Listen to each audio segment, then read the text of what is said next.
Kaya usually, ito yung mga athletic, tumatakbo, hindi umiinom ng tubig, yung puro soft drinks ang iniinom, or yan yung mga acute kidney injury, or may trauma, nabugbog yung kidney ninyo, iihi kayo ng kulay-pula, hindi yellow.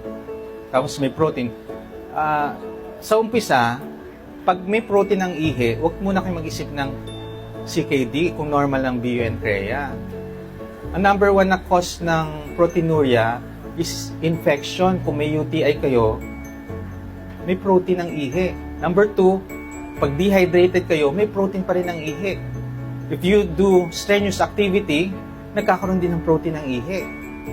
Kaya wag muna kayo mag-iisip ng CKD. So, isipin na lang natin na AKI, acute kidney injury. So, anong gagawin natin? Hydration.